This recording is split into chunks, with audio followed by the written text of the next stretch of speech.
So thank you everyone for attending today's session for Charities Navigating Political Campaigning in the context of the anticipated general election. As a result of the Fixed Term Parliaments Act, we know that the latest a general election can be held is January 2025. It's anticipated that the government's not going to want to ruin their own Christmas, so we think that they're probably going to hold it before the end of 2024. This presents potential opportunities for charities campaigning, but also some additional considerations to ensure that you remain compliant with the relevant law and regulation. I'm very grateful today to be joined by two fantastic speakers who will be adding their own expertise as well as some colour and different perspectives on this topic. So what we're going to cover, I'm a charity law in Russell-Cooke's charity team, and I'll be starting off with outlining the legal and regulatory framework for charity campaigning. Following which, Sonya will be bringing frontline insights gained from her experience as Chief Executive of Freedom from Torture. Sonya is also an international human rights lawyer, and her charity has been campaigning on a particularly divisive topic. Sonya is going to be sharing her experiences of this, along with some practical tips and tricks in the second portion of the session. Finally, and I'm also very grateful to Claire for joining us, who will be going over campaign preparations with some practical case studies of scenarios that may arise during a campaigning period. Claire has advised charities on their campaigning through 5 general elections, so I'm sure she's going to have some excellent insights. Before we dive into the regulatory framework, I thought we should look at MPC's State of the Sector 2024 research.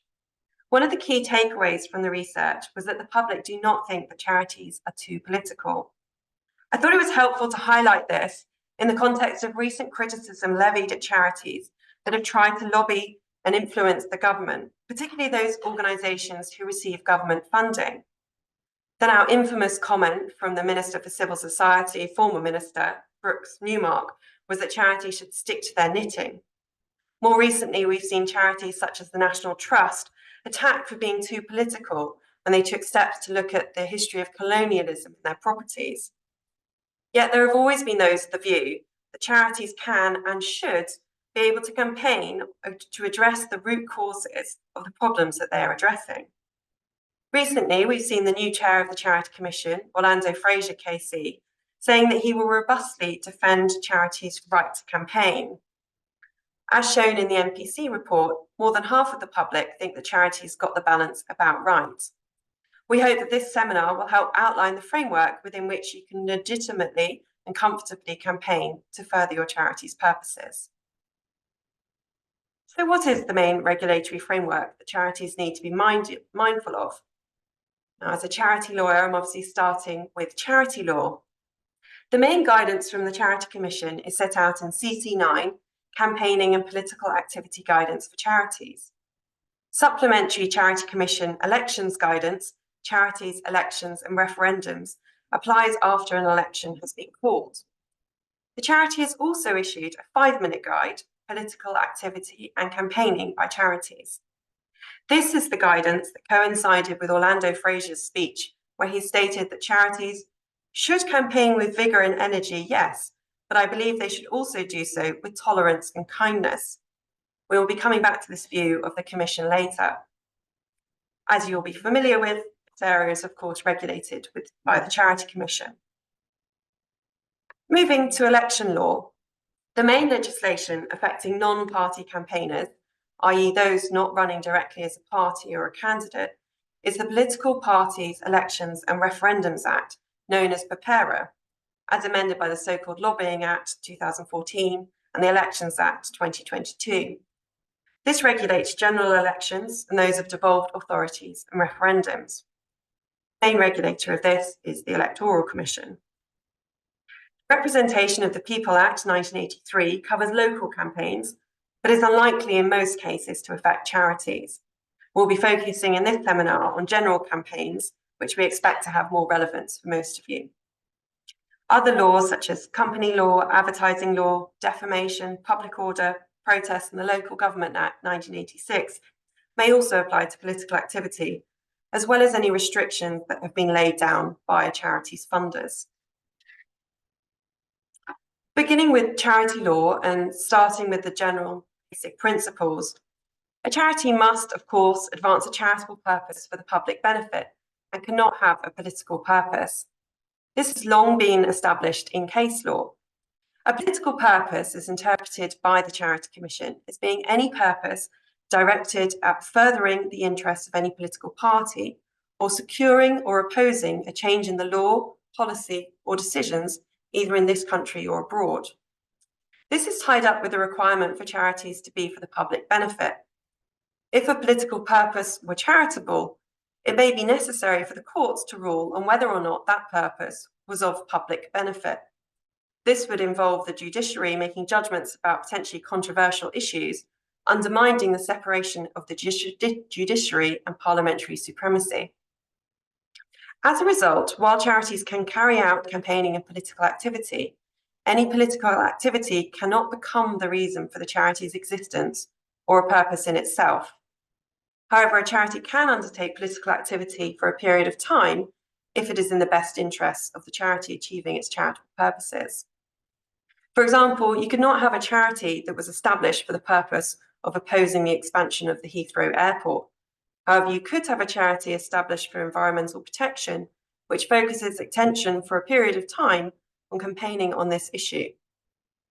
The main rule here is that charities cannot support or campaign for a political party or candidate. In the political arena, a charity must stress its independence and ensure that any involvement it has with political parties is balanced. This comes particularly to the fore in the context of an upcoming election.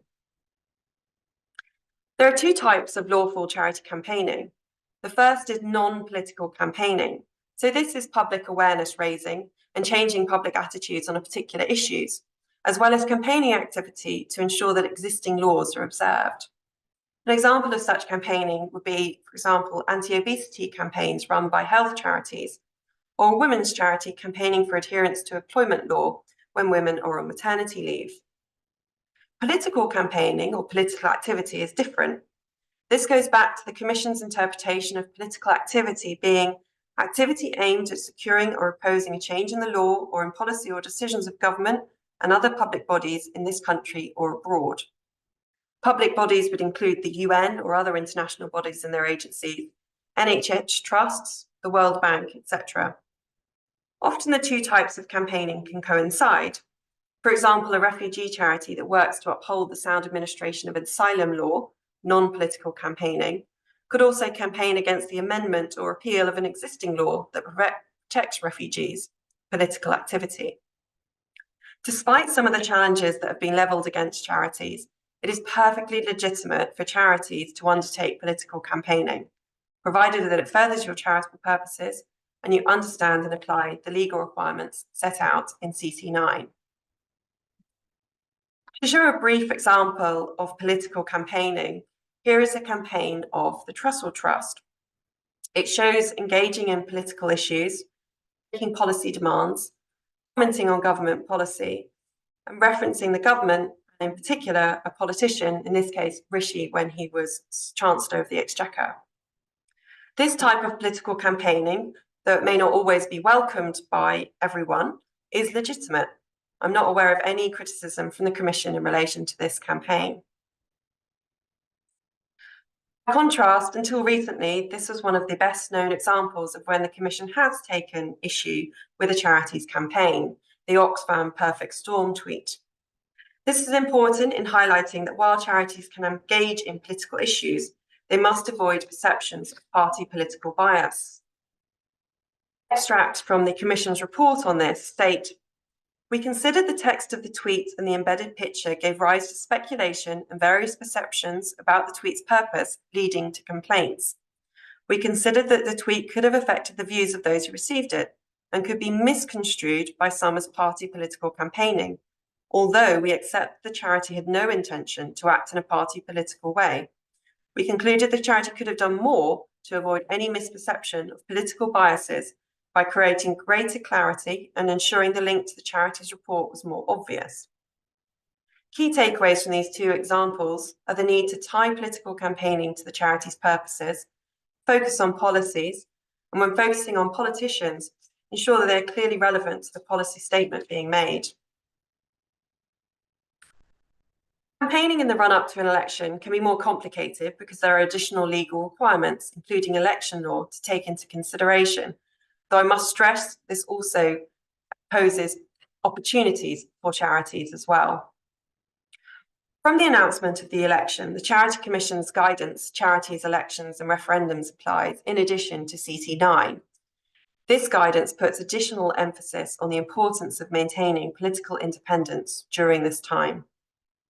The requirements in the guidance include a charity must not explicitly compare its views with political parties or candidates. The guidance states that where a charity policy position coincides with or is similar to a political party, it can continue to campaigning on this issue as long as it maintains its independence. A charity may publish the views of candidates where these views relate to the charity's purposes, and publishing them will raise public interest and debate about the underlying issues. But again, it must not encourage support for a particular party or candidate. As long as the charity is trying to raise public interest in the debate, we'll be able to combine this with some sort of pledge campaign, which is often popular. A charity should not appear in a political party's manifesto. A charity could, however, publish its own manifesto to persuade political parties to adopt its policies. An example of this would be the General Election Manifesto 2019, published by the Mental Health Foundation, which outlined the current demands on mental health services and advocated for a cross-government action plan. A charity can ask candidates for their views on the charity's policies, for example, seek a pledge regarding a particular issue, such as foreign aid, building new houses, or climate change. You can also invite candidates to an event or hustings, but you need to be careful not to encourage support for any political party. The easiest way to do this is to invite representatives from as wide a range of the political spectrum as possible. However, this may not always be desirable. It can be difficult in practice. You should carefully consider the reasoning why you are excluding or inviting certain people. For example, are you excluding all minority parties? How is that defined? The recent defection of Lee Anderson and George Galloway's election means, for example, that it may no longer be so simple as inviting all parties that have representation in Parliament. The guidance is clear that you could exclude someone who advocates policies that are in contravention of your purposes or whose presence or views are likely to alienate your supporters. But the guidance does go on to say you would need to have very strong reasons for deciding not to invite a mainstream political party. Charity may have the opportunity to attend and speak at policy debates organised by political parties, for example, fringe meetings at party conferences. This can enable a charity to try and influence the policies of political parties, but again, the charity must take care not to assist a political party in getting elected. Another piece of relevant guidance I wanted to briefly touch on, given the nature of much of charity campaigning in practice, is the Commission's social media guidance. This is relatively new. It was issued in draft last year with finalised guidance issued in September. The headline principles in this guidance are set out here. Essentially, if you use social media, you should adopt a social media policy so that you have internal controls in place that are appropriate, proportionate, and are clear to everyone at the charity using social media. You should review that policy regularly to check it's working effectively and fits your charity's needs. You must ensure you use social media only to help you achieve your charity's purposes in a way that's in your charity's best interests. You must comply with relevant laws, including those relating to campaigning and political activities, and ensure your processes help keep people safe online. More controversial, the guidance included the statement, using social media in riskier contexts can attract significant public interest or criticism. The potential for criticism can be mitigated by the trustees ensuring that the charity conducts its activity with respect and tolerance. This echoes call from the chair to campaign with kindness and model a better kind of discourse, as well as the 5-minute guide on political campaigning I referred to earlier. The Commission's view is that this stems from the charity's duty to safeguard the reputation and assets of a charity. However, it does seem possible that there could be some issues which become so polarised or where other views are so anathema to the charity's purposes that charities may not wish to be constrained in this way, particularly where their opponents aren't. Arguably, depending on their supporter base, Some charities could even face potential reputational damage for not strongly campaigning on such issues. I referred earlier to the Oxfam tweet. This is a more recent example, which also highlights the risks of campaigning on social media, given the almost immediate wide reach that can be gained. Here, the campaigning activity was directly related to the charity's purposes. However, the charity itself apologised for its approach and tone. Boris PB said that frustration had led it to attack the people, not the policy, and that future campaigning will be in a polite and considered manner. The Commission investigated and said the charity had made a serious mistake. It would be interesting to see, however, how a similar post, but from a charity with a different membership or supporter base, would be treated. Now on to election law, which applies in the context of the anticipated election. The main legislation is PEPERA. This came to greater attention following the expansion of the regulatory regime as a result of the Lobbying Act 2014. It was further expanded by the Elections Act 2022, which introduced provisions to provide greater protection against election fraud and measures to prevent intimidation at the ballot box. A lot of these measures were aimed at providing security from foreign influence. As organisations that campaign in elections but are not standing as political parties or candidates, if they are caught at all by the election law, charities would fall under the definition of non-party campaigners. In many cases, spending by non-party campaigners on campaigns and activities will not be regulated. However, where there is a significant spending on regulated campaigning, there are rules that campaigners must follow to ensure that they provide transparency for voters on their campaign finances.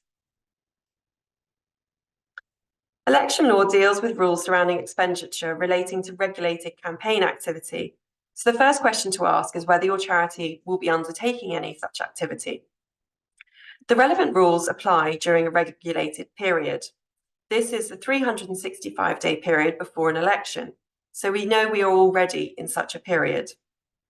To be caught, the activity must be public-facing, so expenditure will only be regulated if the activity is directed towards the public. Electoral Commission guidance states that a charity's members or committed supporters are not the public, including regular donors by direct debit or people actively involved in the charity. However, signing up to mailing lists or social networking sites does not constitute active involvement. Influencing activities that exclusively target MPs, national press offices of political parties, or private meetings with key influencers are also not caught. Then we move on to the purpose test. This is that the activity can reasonably be regarded as intended to promote or procure electoral success of one or more political parties or candidates who support or do not support particular policies, or another category of candidates. If they're complying with charity law, charities could not be intending to support a political party. However, it is possible that charities could be caught by the second or third limb through campaigning on policies, particularly where those policies become areas of delineation between the parties or are particularly controversial. Sonya will be speaking on one of those shortly. Another example could be policies, for example, relating to net zero. It is also possible that charities could be caught by the final limb, for example, an equality charity supporting the election of more female MPs. As it will not always be clear, the Electoral Commission Statutory Code states that in order to consider whether the purpose test is passed, there are a number of relevant factors to take into account. These are whether the material could be perceived as a call to action by voters or other actors in the election, the tone of the communications, the context and timing, and how a reasonable person would perceive the activity. No single factor on its own will determine whether or not a particular activity meets the test. And the difficulty is that the test is based on what can reasonably be regarded as having these effects, not what the organisation's actual intentions is. I know Sonya has a particularly interesting case study of how that purpose test is applied in practice. What is the result of undertaking regulated campaigning activity? Well, there are certain notification requirements and potentially subsequent reporting requirements. If a charity intends to spend more than £10,000 on regulated campaign activity, it must notify the Electoral Commission, following which it will appear on the Register of Notifications. A charity must engage in full registration with the Electoral Commission as a non-party campaigner if regulated activity is undertaken with a value over £20,000 in England or £10,000 in any of Scotland, Wales or Northern Ireland. The word value is important as it's not strictly what you spend, but the value of the activity that will count towards the limit. So, for example, the value or cost of staff time in preparing a social media post. There have been recent significant changes to spending limits for non-party campaigners.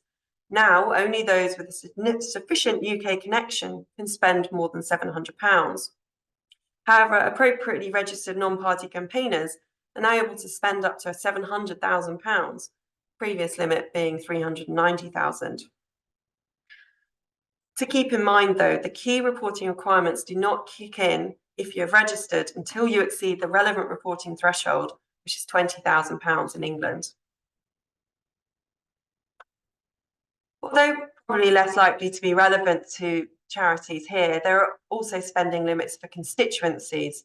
So this is campaigning spend that is wholly or substantially confined to a particular constituency, has no significant effect outside of that. The limit is about £17,500. One other point to look out for when it comes to both registration and spending limits is joint campaigning. This is because the spend that is taken into account is the combined expenditure. Joint campaigning is when you're working with others to a common plan, for example, running a joint advertising campaign together with another charity.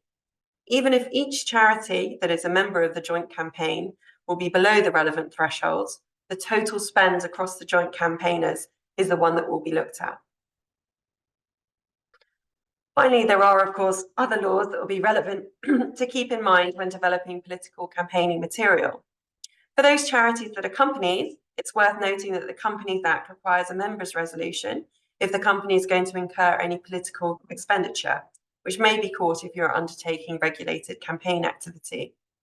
Defamation law, slander and libel, as well as advertising laws, may also be relevant.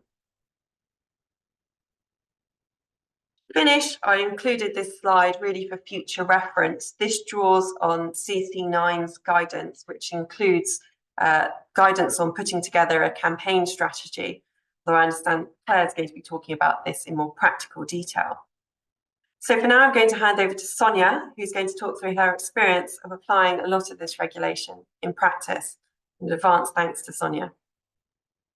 Wonderful. Thank you, Pippa, and good morning to all of us. I can see some friends are here.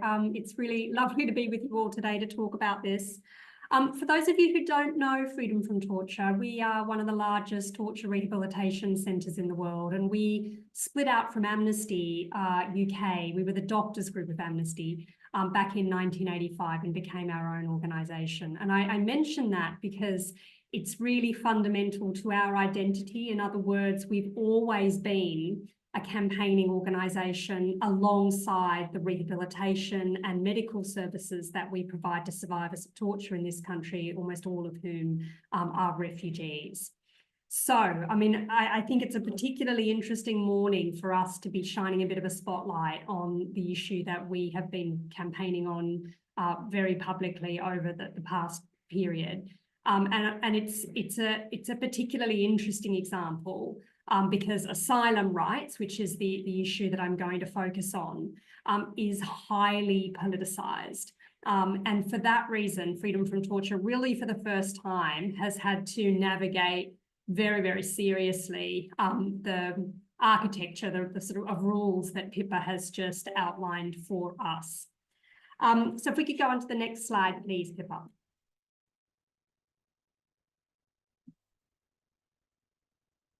Excellent.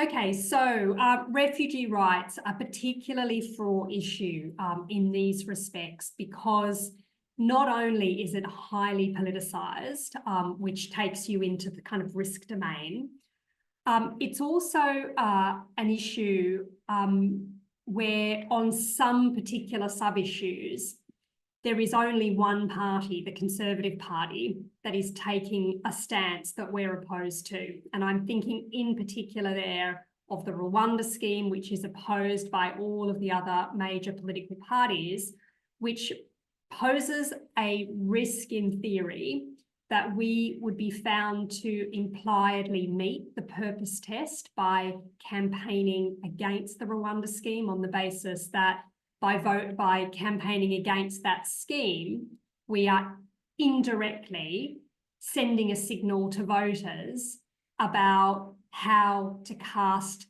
their vote in the next election. Okay, so that's the particular risk that we've been extremely sensitive to. Other risk factors for us are that we have enemies because of the high profile and really effective campaigning work that we have been doing, including our Stop the Flights campaign, which I'll say a little bit more about in a while, but it has made us a target. And I guess the other risk factor is that the positions of the major political parties are fairly settled on refugee rights issues, notwithstanding the fact that we haven't yet seen the manifestos. On the other side of the balance sheet are a number of protective factors for the campaigns that we have been running in relation to refugee rights. First of all, our campaigns are really, really careful to avoid any electoral call to action. We are not telling people how to vote. We've got no interest in doing so. And we're taking particular care to avoid anything that could be seen as signalling to people about how they should be behaving in the ballot box. We are a party apolitical organisation. As Pippa said, we're a charity, so that sort of should be taken as read. This is really crucial. Our campaign on the most fraught area against the Rwanda Cash for Humans scheme, as we call it, predates the election period by some way. And that has, we've been advised, given us quite a strong measure of protection against allegations that we will meet the purpose test. Challenging bills is generally safe, so we've been really at the forefront of the efforts to convince parliamentarians not to vote in favour of the Safety of Rwanda bill, which unfortunately completed its passage through the Parliament yesterday evening. But all of that activity, as long as you're sort of staying within, other sort of rules, tends to be safe territory for campaigning, even if you're in a pre-election period. The Stop the Flights campaign, which we won Charity of the Year for last year, is a really nice example of how campaigning against corporate actors, in this case, the commercial airlines that the government has been seeking to convince to become complicit in operating these flights to Rwanda, shifts a focus away from political parties and onto other actors. So that's a protective factor in relation to our current Stop the Flights campaign. And then finally, I've got a little picture there on the right of our soon to launch Neighbour Movement big organising campaign, which is a partnership with the Asylum Reform Initiative, which is the organising mechanism behind the massive 650 plus strong Together with Refugees coalition. The thing that I particularly, just back, Pippa, sorry. The thing that I wanted to draw attention to in relation to this organising project is that it does involve canvassing. And we know that canvassing is an area that on the face of it does carry risk. And so we've built in a number of protections there, including keeping the focus of the conversations that we will be having with people on the doorstep on the higher order issues rather than specific policies. And we've also taken a precautionary step to agree to suspend canvassing activity in the short period just before the election. So that's some examples of some of the steps that we've taken to mitigate risk in relation to the Neighbour Movement project. Okay, next. So just a few sort of examples of kind of the journey that we've taken. I said that this is the first time that Freedom from Torture has ever had to navigate this really seriously, but I thought it would be just helpful for those who are on the webinar today from other NGOs, just to sort of take a bit of a second to see some of the steps that we've taken to get our heads around this, because it might be useful for you too. So we'll just zip through these. Okay, so first of all, we started asking around. We got on the phone to Amnesty, we got on the phone to Greenpeace, we got on the phone to Liberty, and we asked, you know, what are the steps that you're taking, and are you looking to register? We schooled up on the rules, all of the rules that Pippa has just summarised for us today. We've had a whole team of people from our Neighbour Movement Project, from our campaigns team, you know, across the piece, schooling up on these rules. So we're all feeling quite knowledgeable now. We risk assessed all of our campaigns in a really rigorous way. So factors in favour of registering, factors against, and weighed that carefully. We also took legal advice, I should say, on some of the areas that we thought were particularly fraught. And we spoke with the Electoral Commission, and this was on the advice of our friends at the Refugee Council, who had a really friendly chat with the Electoral Commission, and they encouraged us to reach out. We did so. I would really encourage anyone who is wanting to stress test their assessment of whether they should register or not, to make contact with the Electoral Commission. We found them to be extremely helpful. We prepared a really detailed paper to support decision-making by our Board of Trustees, and the outcome of that was that we decided not to register with the Electoral Commission.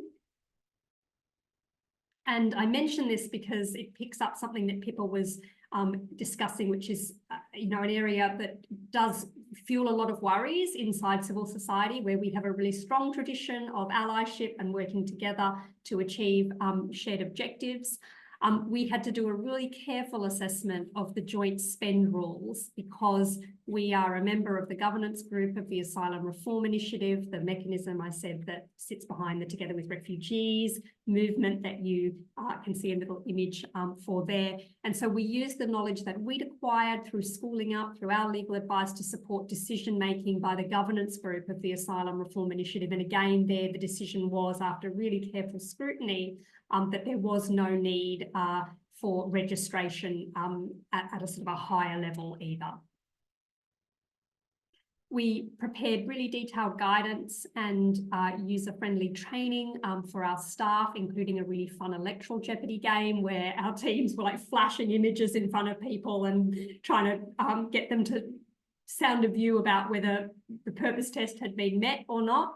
That was really popular. And we're record keeping. So in relation to stunts that we're doing, etc., we're keeping a very careful tab on the amounts of money that have been spent, just in case we are accused of having stepped over the line. Here is something that I've just lifted from the training that our campaigns team prepared for our staff. Don't be scared, be prepared is their strap line, and they've kind of had a list of do's and don'ts to help people to empower themselves to make really good judgment calls. So remaining within our charitable objectives, that's really important. Pippa sort of touched on that, but that's really important if your eye is on the Charity Commission, and making sure that you're staying within the rules in that respect. Highlighting flaws with policies being passed through Parliament and implementation, including fact-checking the legal advice that we obtained, made clear that this kind of activity is generally permissible. Values-based messaging and highlighting the human impact of policies. Remaining true to our ethos and our values, while being careful and ever careful the more close we get to the election being called. And anything that looks a bit risky gets run by a member of my senior management team or myself. On the don't side of things, just don't talk about voting. Don't even allude to voting. Don't say things, about there being kind of a new dawn coming or a chance to, have your say on this, in the ballot box. We just are staying well away from anything like that. We're being scrupulously careful to avoid taking partisan views when responding to political developments. Targeting politicians directly, we're staying away from that, although with some caveats that I'll take you through visually. But that again is something that Pippa described at some length. We're staying away from politically partisan media publications now. So, outlets that are sort of linked to political parties.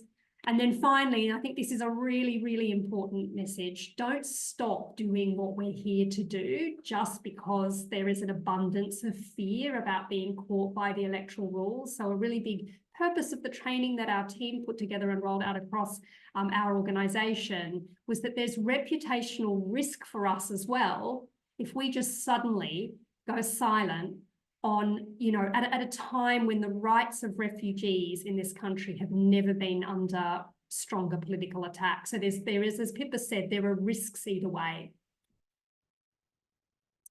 And here are some examples of some of the things that we're not doing anymore. But they're all real examples of things that in the, the sort of period prior to the pre-election period, we were doing. So there is the Centre for Cruelty to Refugees that we renamed in honour of Suella Braverman a couple of years ago.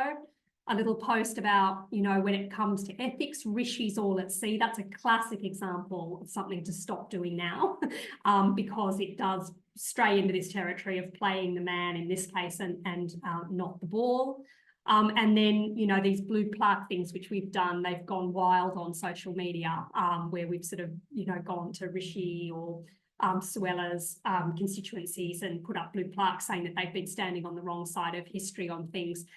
That just does get a little bit close to, in the constituency, sending a signal about whether someone is on the right side of history or not. So these are some examples of things that we're not doing. And then on to the next slide, some of the things that we are doing. So these are all really current elements of our campaign. So first of all, claim versus reality fact checking about, nonsense that ministers have been saying, as part of their campaign to build support for their Stop the Boats policy. In the middle there, you've got an example where we are identifying and centering the Prime Minister because ultimately he is responsible for the policies and he has staked his political future on them.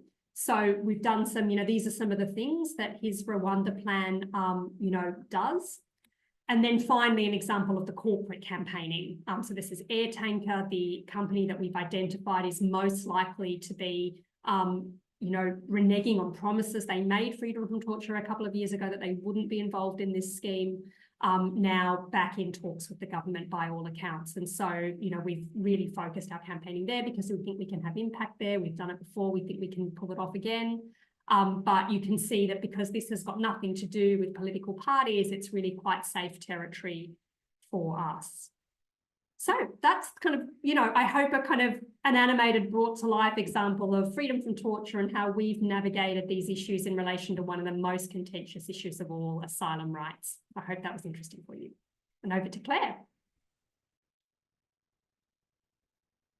Thank you very much, Sonia, and thank you for having me today. So as Pippa said, I've worked in the charity sector for nearly 17 years, specialising in influencing communications, and through that period have worked on general election campaigns, including after the Lobbying Act when a lot of the regulations changed. So I'm going to talk a bit about, we've talked about the sort of laws and regulations that oversee charities during general elections, and Sonia's talked through so well like how they planned, how they assess the risk around some of their campaignings. So I'm going to talk a bit about what that sort of risk assessment might look like during a campaign and the sort of operationalizing your approach and that constant communication and discussion about the different risks. So I've got 3 sort of examples and scenarios that I'm going to talk through, all of which are real life scenarios that I have sort of worked through when working for charities, and I'm going to talk through the sort of different ways that we assess the risks and how we managed some of those risks. So the first one is around manifestos. So as Pippa sort of talked about, supporting a policy or having a party support your policy isn't inherently political or part of regulated activity.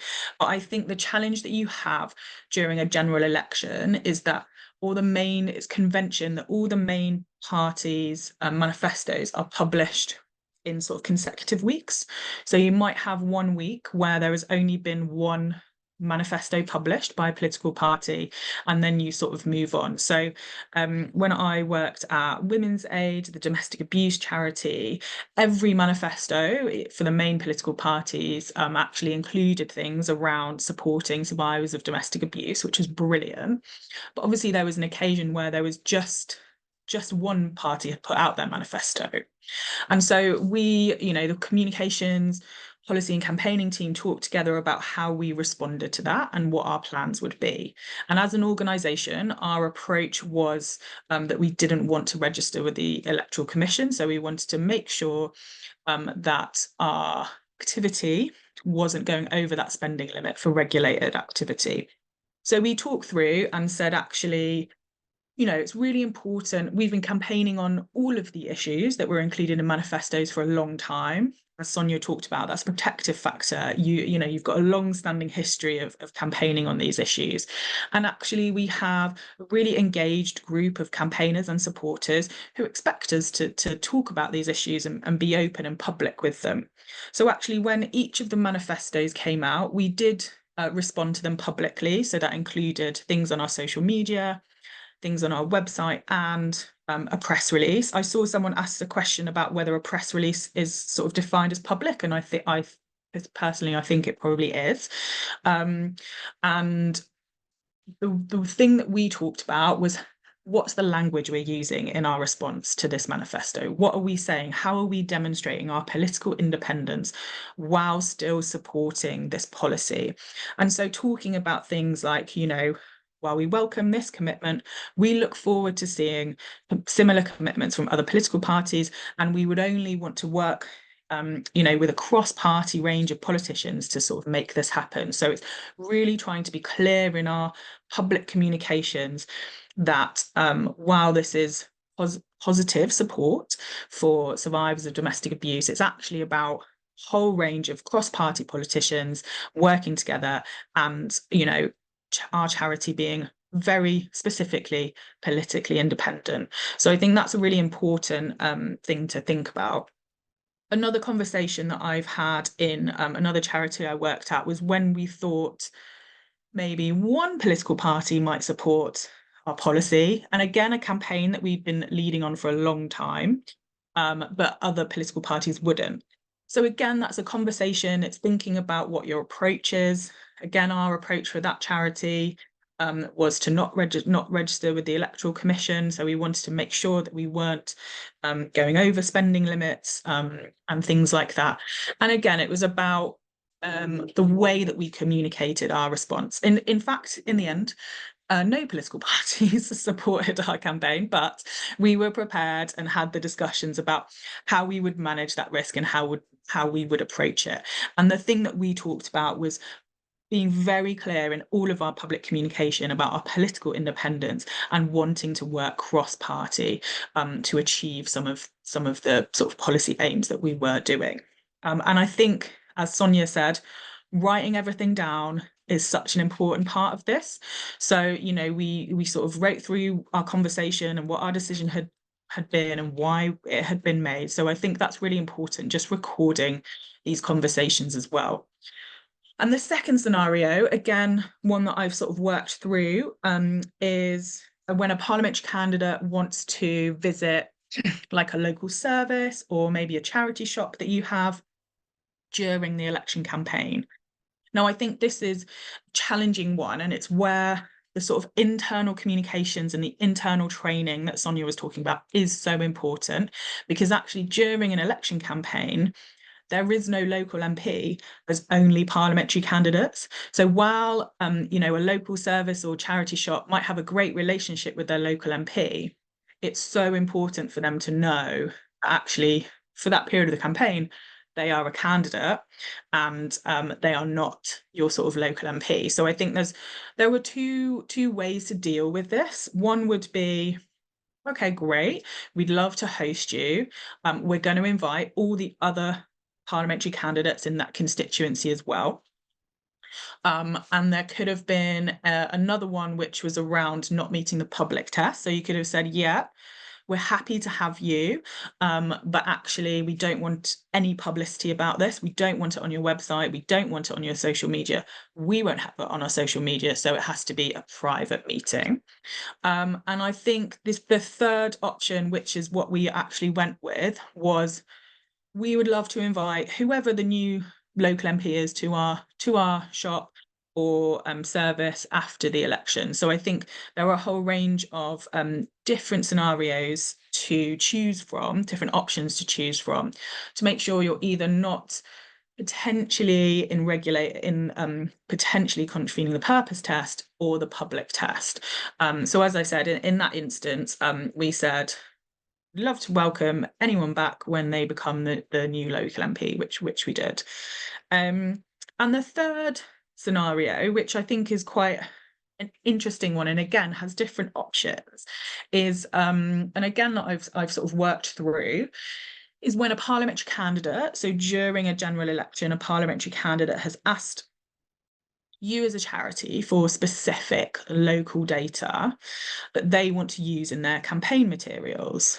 Now, on this occasion, the one that I dealt with, the data wasn't public, so it wasn't on our website. So it would be something that we would sort of be working to provide. And, obviously for us, we took the decision that we didn't want to supply an individual candidate with local data that they would use in their campaign materials.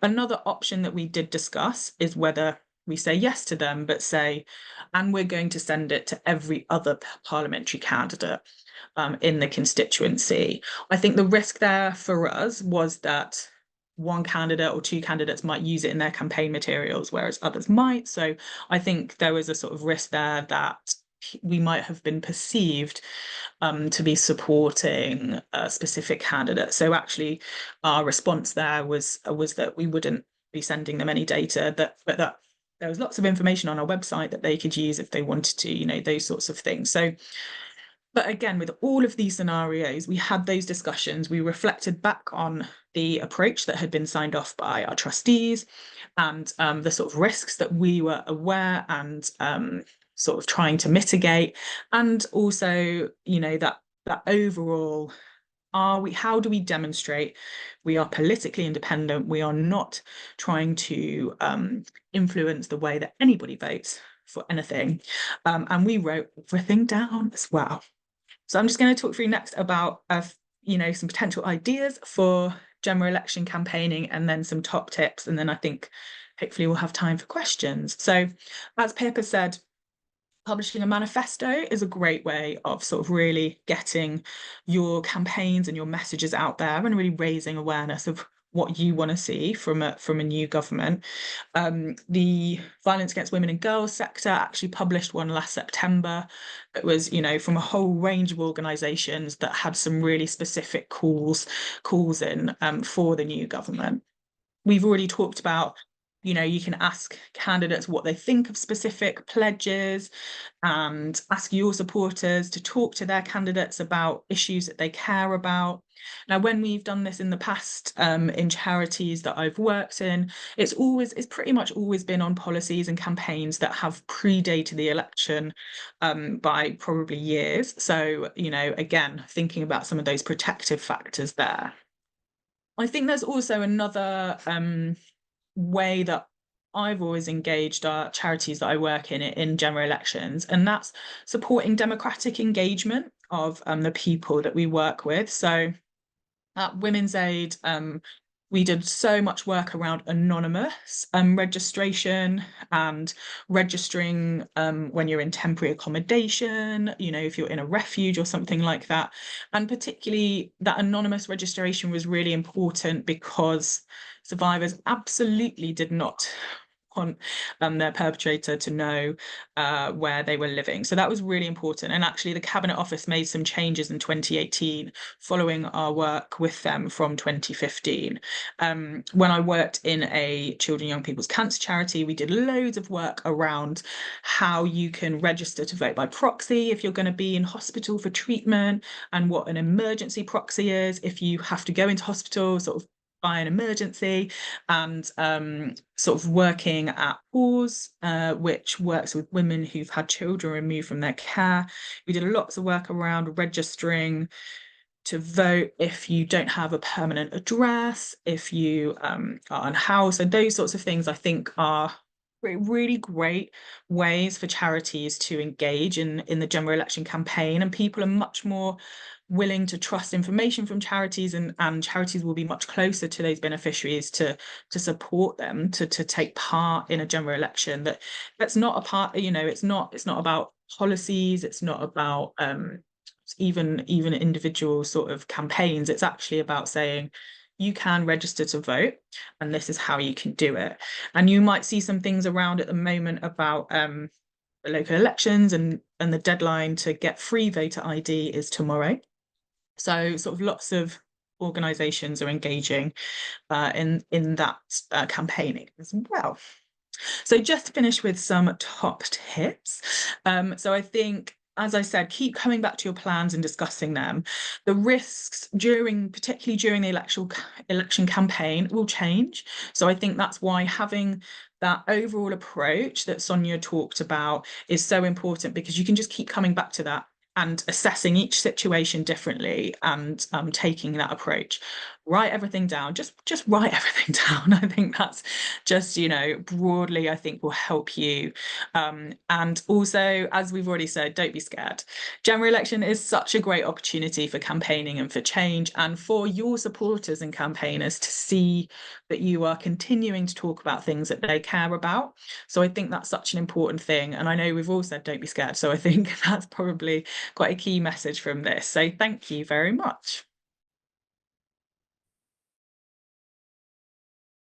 Thank you, everyone. I'm sure all the participants will echo my thanks to Sonya and Claire, who put such interesting meat on the bones of the regulations. And I hope we've left you with quite a positive message about the opportunities that are out there for charities campaigning at this time and at all times.